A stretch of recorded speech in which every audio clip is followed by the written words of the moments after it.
Everyone, this is Cynthia, psychic and astrologer. Today we're going to be going over Valentine's Day, February 14th. Now, as we begin the day, it's actually going to be the moon will be in Cancer. But after, let me see here. Hmm, after like about 6, 7 a.m. Eastern Standard Time, the moon will actually be entering the sign of Leo.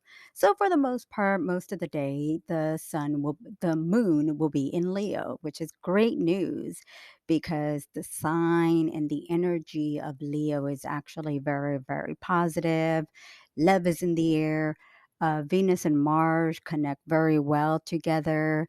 And actually, they conjunct, which is when the two planets are right next to each other in Capricorn.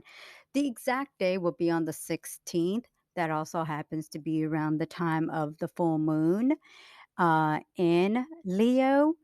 But when you have the energy of Venus and Mars traveling so close to each other for the full moon on the 16th, 2 days prior is Valentine's Day. So, what's interesting about that time is I always tell everyone when you're going to study about a full moon, the energy of the full moon actually starts to kick in about 2 to 3 days before the full moon date itself. So, the energy of this full moon is actually very, very good.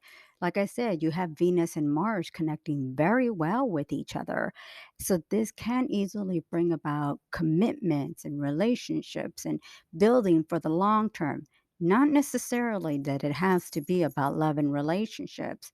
This can also be about career and finances. Now, when you have a Venus and Mars, just in general, connecting very well with each other, it does indicate and highlight creativity. So, let's say, for instance, if you're not really somebody big about love life and relationships and you could care less about all that, the energy of Venus and Mars does signify an increase creativity can be a numerous kind of different aspects of creativity. Besides, when we think creativity, we think like art, like painting and drawing. But creativity can also relate to design, graphic, interior. Um, it could also relate to production and producing. So whether this is like in music, videos, movies, writing a book. If you have been kind of contemplating, I want to write something, but I don't really have the motivation or the energy. When the full moon starts to kick in on the 16th, I think you're going to really feel the energy kicking in. When you're dealing with a moon in Leo, the moon in Leo really builds up confidence, ambition, um, the that energy to just be positive and really push yourself and really work hard and not to give up. So here we go. 2 days before we have a full moon. We have a Valentine's Day with a great connection to Venus and Mars in Capricorn. If you know anything about the sign of Capricorn, the energy of Capricorn really does build stability, security, discipline, especially the concept of discipline, because you don't want to be in a situation where you want to begin something only to just give up after a while. You really want to be in a place where you feel confident to move forward, to be productive, to really focus on everything and anything you can do to make things happen. So, the energy of Valentine's Day is actually really good. Yes, it's great for love. Um, I even think there's going to be an increase of whether people going out on dates, meeting each other. I even think there'll be even an increase of people meeting through social media, dating sites, dating apps around this time, whether it's on Valentine's Day or around the time of Valentine's Day.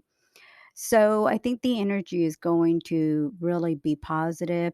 It could possibly increase commitments or The other thing that I notice about the sign of Capricorn is also maybe even attracting someone who would be considered more mature for their age, whether it's maybe you uh, running into someone or meeting somebody that is younger than you or vice versa.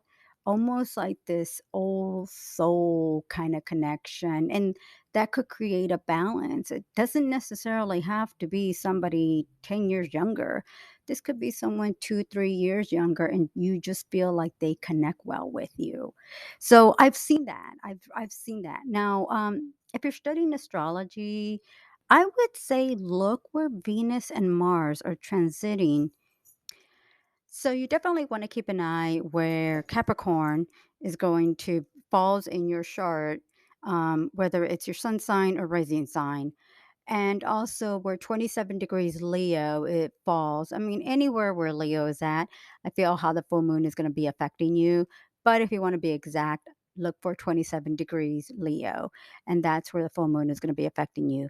Obviously, you can read how the full moon is going to affect your sign by going to the psychic1.com, reading your horoscopes. If you actually want to do some, get a chart of your, transits and where the planets are traveling in your chart. Like I said, you can always go to astro.com. They are pretty good at offering a lot of free services that you don't have to pay for and that give it's very detailed, a lot of details there. But one of the things that I do like is it's really going to be a very social time for you, whether it's for socializing, building friendships, building connections, meeting somebody new, somebody that you may feel can easily be there for the long term. So definitely you want to keep an eye for that. I think there's definitely going to be a lot to look forward to. There's definitely going to be a lot to look forward to. And I feel this can easily bring about some great connections.